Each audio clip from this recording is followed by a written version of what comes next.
প্রায় 2 থেকে 3 কিলোমিটার আরো হাঁটতে হবে, আর এখন ঘুরে আসতে হলো 1 ঘন্টা ঘুরে আসতে হলো। এবার এই ব্রিজ টপকে আরো 1 ঘন্টা যেতে হবে।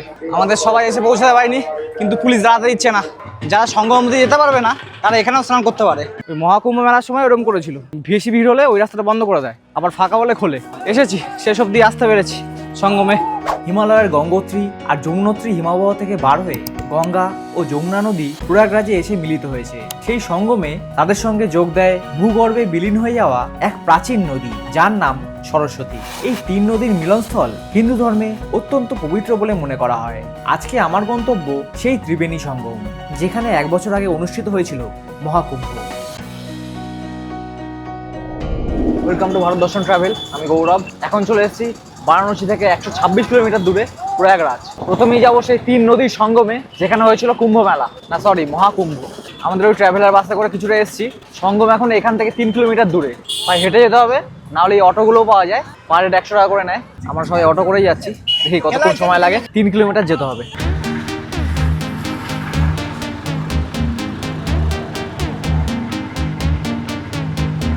আমি ভুল বলেছিলাম, 3 কিলোমিটার না, 6 কিলোমিটার রাস্তা।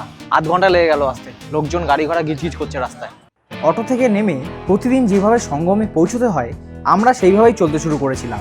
কিন্তু দিনটা ছিল 23শে জানুয়ারি, আবার তার উপর সরস্বতী পূজা, তাই বেশ ভিড় ছিল। আর এখানে বেশি ভিড় হলে যাওয়ার রাস্তা ঘুরিয়ে দেওয়া হয়, তবে আমি তখনও জানতাম না সেটা। এখন 23শে জানুয়ারি, এখানে হচ্ছে মাঘ মেলা। এই সঙ্গম থেকে জল নেওয়ার জন্য এখানে ক্যান বিক্রি হচ্ছে, 10 টাকা করে বলছে ছোটগুলো। এই মাঘ মেলার মধ্যে দিয়েই আমরা এখন যাচ্ছি ত্রিবেণী সঙ্গমে। গঙ্গা, যমুনা, সরস্বতী এই 3 নদী যেখানে মিলিত হয়েছে সেইখানে যাচ্ছি এখন হেঁটে হেঁটে। প্রায় 2 থেকে 3 কিলোমিটার আরো হাঁটতে হবে। এই জায়গায় কিন্তু কোনো গাড়ি ঘোড়া ঢোকে না।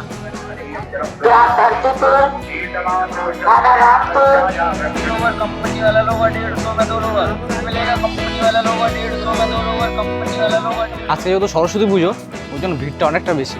অন্যদিন আসলে ওই অটো আমাদের একেবারে ত্রিবেণী সঙ্গমের সামনেই নামাতো, তো আজকে অনেকটা হেঁটে যেতে হচ্ছে। এদিকে এটা হচ্ছে 4 নম্বর পুল। 2 নম্বরটা আসলে বন্ধ আছে, ওই 2 নম্বর দিয়ে ঢুকলে মাত্র 2 কিলোমিটার যেতে হতো, আর এখন ঘুরে আসতে হলো 1 ঘন্টা ঘুরে আসতে হলো।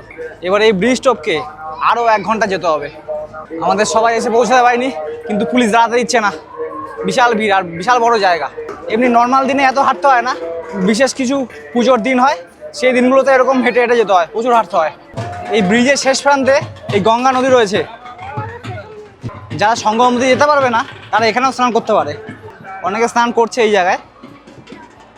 চারিদিকে ঘাট, এখানে লোকজন, আর ওই দিকেও রয়েছে, আবার এই সাইডেও আছে ঘাট। এখানে সবাই একটু রেস্ট নিতে বসেছে। আর আমাদের ওই 4 নম্বর পুল যেটা, ওটা এখানে শেষ হচ্ছে। এবার এখান থেকে বাঁ দিকে যেতে হবে আরো 1.5 কিলোমিটার, মানে আধ ঘন্টার মতো আরো সময় লাগবে সঙ্গমে পৌঁছাতে বলে। যা ভিড় দেখছো তাও অনেক কম, কুম্ভর সাথে তুলনা করলে 1 বছর আগে কুম্ভ মেলা হয়েছিল, তার সাথে তুলনা করি এই ভিড় অনেক কম। আবার হাঁটতে শুরু করলাম, চলো দেখি। ও না, এখান দিয়ে বার করে দিচ্ছে, অন্য জায়গাতে যেতে হবে। এখান দিয়ে নামতে হবে, ওই যে ওইটা হচ্ছে পুল, ওখান দিয়ে এসে এইখান দিয়ে ঢুকতে হবে। ঢুকে এবার এই গঙ্গাতে অনেকে স্নান করছে, কিন্তু আমাদের ওই সঙ্গমে যেতে হলে এই দুটো সামনে ব্রিজ আছে, এই দুটো ব্রিজ পেরিয়ে ওই পারে হচ্ছে ত্রিবেণী সঙ্গম। এই টোটোও যাচ্ছে, আমাদের কয়েকজন চলে গেল টোটো করে, টোটো পাওয়া যায় তার মানে। এই দুটো ব্রিজের একদম সামনেই চলে এসেছি, আর কিছুটা যেতে হবে। তো দুটো টোটো ওখানে দাঁড়িয়ে ছিল, ওই 4 নম্বর ব্রিজ যেখানে শেষ হচ্ছে। সবসময় থাকে না, ভাগ্য ভালো পেয়েছে। যেতে যেতে গঙ্গার ধারে কিছু খাবার দাবারের দোকান আছে, মানে সুইট কর্ন, 1 কাপ 30 টাকা করে, ভালোই খেতে। এতক্ষণ হাঁটার পর একটু এনার্জি পাওয়া গেল। 1টা বাজতে এখন 5 মিনিট বাকি। তো আশেপাশে কোনো লাঞ্চ করার জন্য কোনো রেস্টুরেন্ট ফেস্টুরেন্ট কিছু নেই, লাঞ্চ আর কখন হবে জানি না। চলো তাহলে একেবারে সঙ্গমে গিয়ে দেখা হচ্ছে। যেতে যেতে এক সাইডে চোখে পড়ল কিছু লোক সব যাত্রীদের বিনামূল্যে ডাল ভাত পরিবেশন করছেন। এই উদ্যোগের জন্য আমার তরফ থেকে তাদেরকে গ্র্যান্ড স্যালুট। খেয়ে দিয়ে আবার চলতে শুরু করলাম সঙ্গমের দিকে।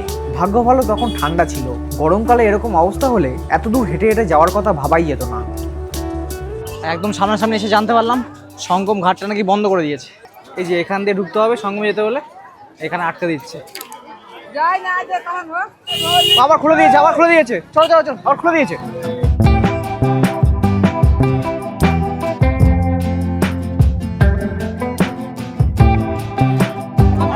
কখনো বন্ধ করছে, কখনো খুলছে, কি অবস্থা। লোকজনের চাপে মনে হয় খুলে দিয়েছে। আবার সবাই ফিরে আসছে, সামনে বন্ধ। দেখি কত দূর যাওয়া যায়। সামনের দিকে এগোচ্ছি।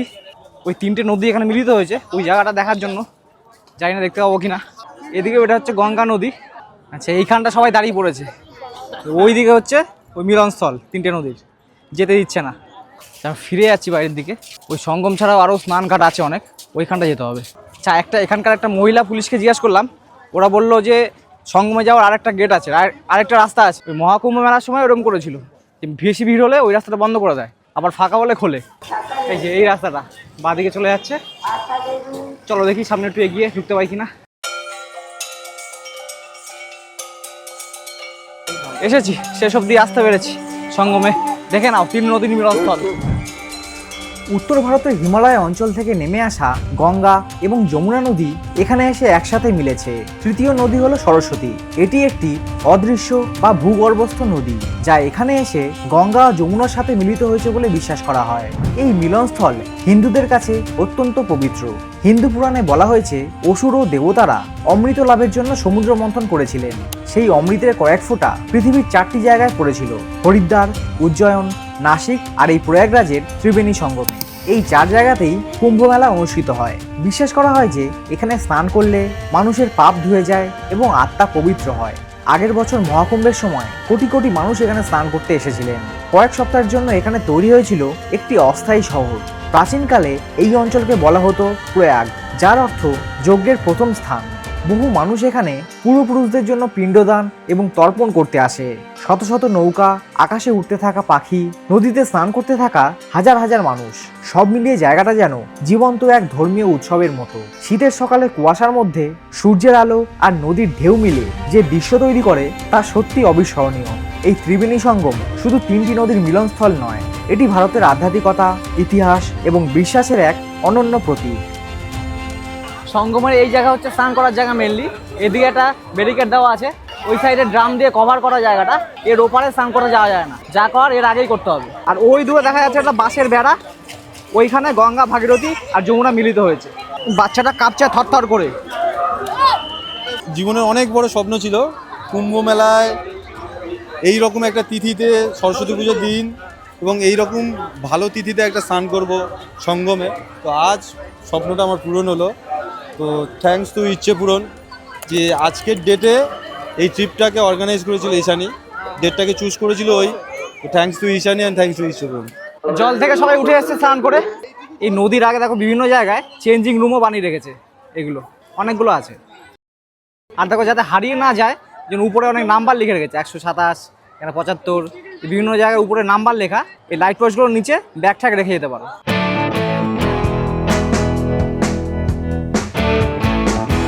3:15 বাজে এখন। আজকে লাঞ্চ আর হয়নি, ওই বাইরে ফ্রিতে ভাত ডাল খাওয়া ছিল, ওই যেটুকু খেয়েছি ওইটুকুই। এখন একটু গলা ভেজানোর জন্য আখের রস খেতে আসলাম সবাই। বাইরের দিকে বেরোচ্ছে আবার, এখনও অনেকটা হাঁটা, আরও 1 ঘন্টার মতো। সেই যেখানে অটো ছেড়েছিল, আমি ছিল যেখানে, সেখানে যাচ্ছি আমি। আচ্ছা, বাইরে যাওয়ার পথে হ্যাঁ একটা বড় খাওয়ার দোকান পাওয়া গেছে। দেখি কী কী আছে খাওয়ার। এখানে এই ভাত, চানা মশলা, তারপরে চাউমিন, আর পাশের দোকানে ম্যাগিও রয়েছে। এটাই সবচেয়ে ভালো। এখানে 1 প্লেট ম্যাগি হচ্ছে 40 টাকা, আর মশলা ম্যাগি হচ্ছে 60 টাকা করে। এই হলো 40 টাকার ম্যাগি। ম্যাগি আর গোলাপ জামুন খেয়ে ঘুম পেয়ে গেছে, ঘুমিয়ে ঘুমিয়ে হাঁটতে হবে এখন। চলো, এই সামনেটা হচ্ছে 1 নম্বর ব্রিজ। এটা এতক্ষণ বন্ধ ছিল, ভাগ্য ভালো খুলেছে এখন। ও, ব্রিজের উপর কি সুন্দর দৃশ্য।